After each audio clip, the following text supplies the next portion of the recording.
Radio Guairá, FM 103.5. Conectados las 24 horas.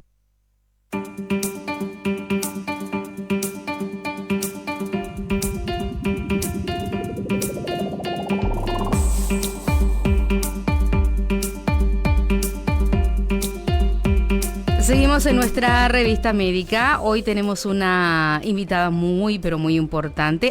De verdad se tardó esta entrevista, no pudimos coincidir con ella ya por un buen tiempo, pero por fin se dio. Como se dice, la tercera la vencida, y ya está con nosotros en nuestro estudio la doctora Tania Caballero, especialista en neurología, así que le vamos a dar la bienvenida. Doctora, ¿cómo estás?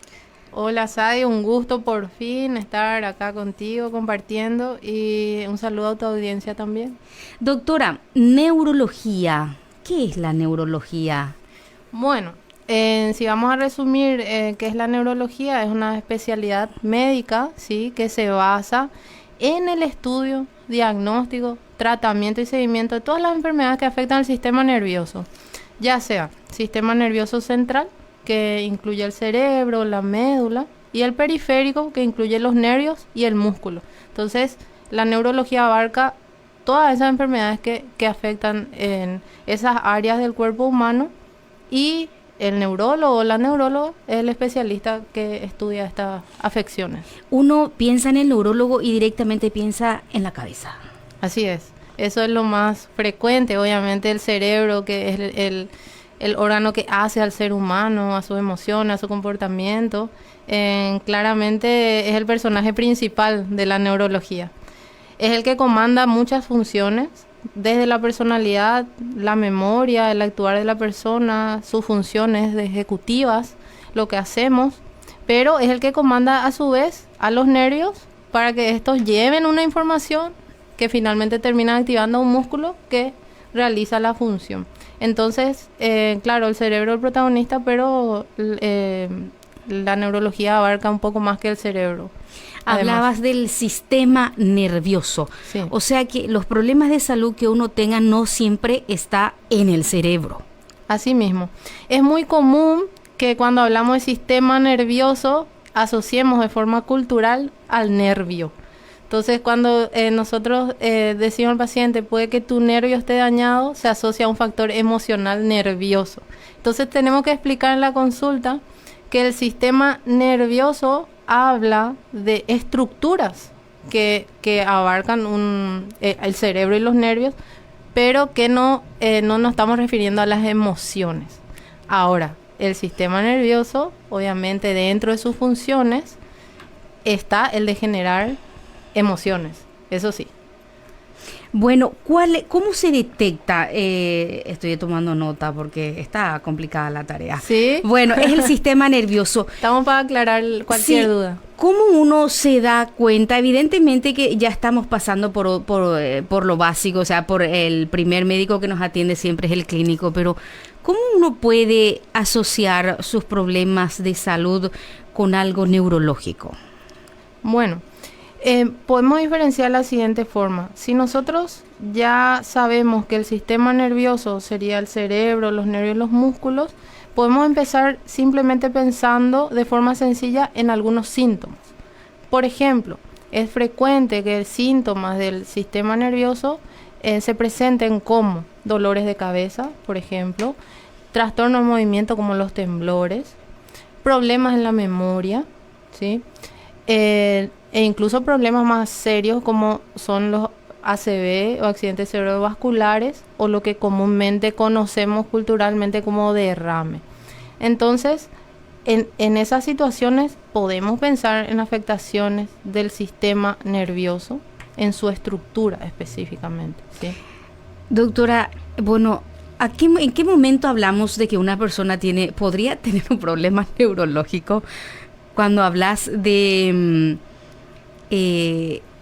olvidos, cuando hablas de pequeñas cosas que a uno se le escapa, porque yo creo que a todos se nos escapa algo. Sí. Todos tenemos problemas neurológicos. Sí, es una pregunta muy interesante y muy frecuente en la consulta.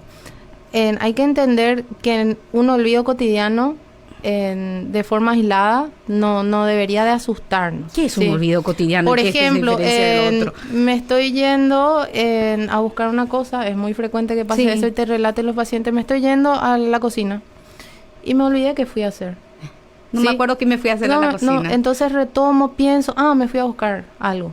Sí. O estoy ya dando pasos y me doy cuenta que olvidé la llave y pensaba que ya agarré la llave, pero en realidad no agarré la llave. Sí. Son estos olvidos que la gente más frecuentemente está teniendo hoy en día, por citar algunos. Sí. Y tiene mucho que ver también con nuestro ritmo acelerado y también la multitarea que llamamos hoy en día. Una persona hoy en día no está realizando una sola tarea, a veces está realizando varias tareas a la vez. Y acá podemos hablar de la intrusión en la tecnología, el teléfono móvil, la sobrecarga de información, la sobrecarga laboral, etcétera. Entonces, planteando eso, es importante diferenciar aquello que es el olvido ocasional, que tiene mucho que ver con nuestra atención, porque el estar atentos nos permite tener mejor recuerdo, mejor agarre en la información. La desatención por la multitarea, por la ansiedad también muchas veces, por alguna situación de estrés del día, eso no implica necesariamente un problema de lo que llamamos demencias o problemas de memoria serios. Obviamente que sí implica que la persona a lo mejor tenga que plantearse algunos cambios en el estilo de vida. Incluso si le genera ansiedad esas situaciones esporádicas, amerita una consulta neurológica. Entonces en el interrogatorio nosotros les vamos consultando ciertos patrones e identificamos si hay un problema que implique una investigación mayor. ¿Y cuál es la falta de memoria que tiene que preocupar? Ya. Y para responder a esa pregunta, yo creo que sería prudente que hablemos de lo que es el deterioro cognitivo leve, que es estos problemas pequeños de memoria, y diferenciar de la demencia directamente, ¿sí? Todo lo que nos hace a la función superior, que es la atención, la memoria, la función ejecutiva, que implica que yo sé que el bolígrafo es para escribir, que los botones de la camisa se tienen que abrochar, cosas cotidianas, ¿sí? Todo eso habla de una función superior del ser humano, ¿sí? Algunas de esas funciones pueden estar disminuidas en algunas personas, pero no les sacan la independencia. Eso es un deterioro cognitivo leve. Pero cuando una de estas funciones está tan deteriorada que el paciente o la persona necesita del cuidado de otra persona, es decir, pierde su autonomía, ahí hablamos de demencia, ¿sí? Hay que seamos más prácticos. ¿Cómo uno pierde la autonomía? ¿Qué pasa cotidianamente para que uno diga, a este le pasa algo? Por ejemplo, la pérdida de autonomía sería, yo estoy en un espacio que es propio y yo me pierdo. Estoy en mi barrio, me desoriento. No sé dónde estoy. Me olvido que ya comí. Pido de nuevo la comida y mi familiar me dice, pero acabas de comer. Y yo simplemente lo olvido. Agarro el tenedor, no sé qué hacer con el tenedor. No sé cómo vestirme. Olvido bañarme. Empiezo a tener, por ejemplo, cambios de comportamiento, ¿sí? Puede ser comportamiento de repente, paso a ser una persona introvertida. Ya no socializo, o cambio de conducta, empiezo por el contrario a ser agresivo, o incluso se puede dar en demencias lo que se llama desinhibición, tengo comportamientos anormales, ¿sí? Por ejemplo, hay pacientes que en este estado de desinhibición pueden inclusive salir a la calle sin las prendas, etcétera. Entonces implica ya problemas serios donde básicamente el entorno también se percata que hay un problema y que esos son los pacientes. Obviamente lo ideal es que no lleguemos a esos estados para la consulta. Por eso hablamos de estas pequeñas quejas cognitivas, estos deterioros leves, implica ya una consulta para que el médico pueda identificar si se trata posiblemente de una demencia que está empezando, ¿sí? Eso lo realizamos en consulta. Es difícil que una persona se autodiagnostique, por supuesto.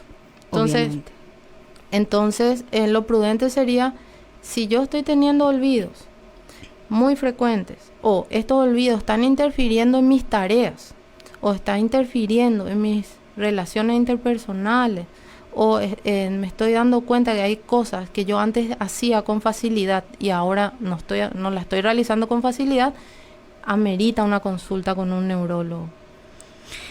Si una persona se olvida constantemente y bueno, dice, bueno, para mí es normal olvidarme de todo. Ujú. ¿Eso es normal?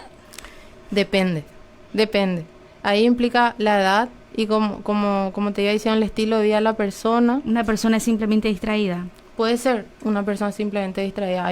Hoy en día los déficits de atención, el trastorno de déficit de atención, que es una enfermedad por sí misma, está muy vigente y lo vemos tanto en niños como en adultos. ¿Es una condición neurológica entonces el estar muy distraído? Puede llegar a ser una condición neurológica. Puede que no sea solo parte de la personalidad. Puede que sí sea un problema neurológico. Por eso es importante esa entrevista en la consulta con el neurólogo. Nosotros también tenemos test para realizar que tienen cuestionarios, que tienen puntuaciones y demás que pueden facilitarnos identificar cuando una simple distracción no es solo una simple distracción, ¿sí? Con esto no se busca alarmar, obviamente. Pero sí hay distracciones y sobre todo si estas son muy frecuentes, incluso no nos permiten, como te mencionaba, completar nuestras tareas o irrumpen nuestras tareas. Es decir, yo empiezo una tarea, no la puedo terminar, voy a otra, no la puedo terminar, vuelvo. Esto me genera ansiedad porque en realidad no puedo terminar ninguna tarea y a la vez mi cabeza intenta controlar la situación y yo no lo puedo ordenar. Probablemente estemos ante un problema neurológico relacionado a un trastorno de déficit de atención o incluso hiperactividad. ¿Sí? ¿Eso se tiene que ver estrictamente con lo neurológico o puede haber otra condición asociada o que lleve a esa condición? Nos referimos al déficit de atención, por ejemplo. Y esas condiciones que se den. Es muy importante cuando un paciente en consulta por un problema de déficit de atención o incluso un problema de memoria, ¿sí? Que nosotros descartemos justamente que nos esté sucediendo algo. Que por ejemplo, ¿a qué nos referimos con esto? Existen problemas médicos, desde endocrinológicos, como por ejemplo problemas tiroideos, problemas de carácter de las emociones, como son los estados depresivos leves, moderados, severos, síndromes de ansiedad, ¿sí? Todas estas condiciones también pueden hacer que el paciente esté distraído y también tenga un problema de memoria. Que no precisamente sea una cuestión neurológica. Tiene un síntoma neurológico, pero está obedeciendo a una causa secundaria que es muy posible de tratar y el paciente recupera su función normal. Entonces, por eso cuando un paciente viene a consulta por un problema de memoria o distracciones frecuentes, nosotros tenemos como un orden de estudio donde tratamos de descartar las causas primero secundarias que no son directamente del cerebro, sino que hay una condición externa que está afectando. Hasta un mal control metabólico del azúcar puede condicionar que un paciente no esté al máximo su función neurológica. Si nosotros descartamos todas estas causas secundarias, el paciente no cumple criterios de depresión, el paciente no tiene problemas hormonales, el paciente no tiene un déficit de vitaminas importante, nosotros descartamos que el paciente haya tenido un problema vascular cerebral, etcétera, tal vez ahí estemos ante un problema de memoria que sea neurodegenerativo, que es propio del cerebro que se va generando, y el ejemplo más común de esto, por ejemplo, sería el Alzheimer, ¿verdad? Que es una enfermedad que está muy de moda. Sí. Hablabas, descartamos todas las demás patologías clínicas que se puedan dar que no tengan que ver o no tengan relación con el cerebro, y hablabas si no tiene una falta importante de vitaminas. Sí, el cerebro es sensible en algunos aspectos. Hay una vitamina que es muy importante, que es la vitamina B12. Los déficits de vitamina B12 pueden cursar con un deterioro de la parte de la función del cerebro y manifestarse por un problema de memoria, entre otras formas de presentación. Pero sí, es así. Dentro del panel de estudios que nosotros pedimos a los pacientes que acuden por primera vez a consulta por un problema de trastorno de memoria, etcétera, nosotros pedimos un dosaje de vitaminas en sangre. ¿Dosaje de vitaminas Sí, en se sangre? hace una extracción y eso se mide, tiene un valor de normalidad en el laboratorio. Así es. Qué importante, uno no sabía que por falta de vitaminas uno podría tener eso. Qué importante una consulta neurológica. Sí. Doctora, hablábamos, y eso es solamente uno de los tantos temas de los que mencionabas, la falta de memoria, una cuestión neurológica. Hablabas de otros problemas de salud que uno puede tener, temblores. Temblores. Sí, los temblores siempre son un motivo de consulta. ¿Por qué?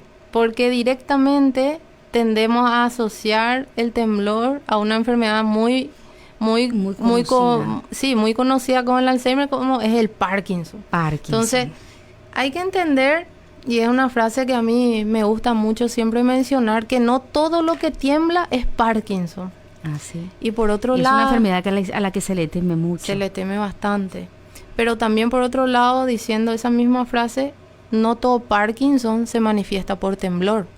¿Sí? Eso es algo importante también que lo tiene que saber la población. Es decir, un temblor, que es algo que si nos fijamos y nosotros nos concentramos, siempre tenemos un mínimo temblor. Siempre se mueve un poco la mano. Así es. El ser humano, por la función de su cerebro, en realidad nunca puede estar, al menos despierto, en un reposo absoluto.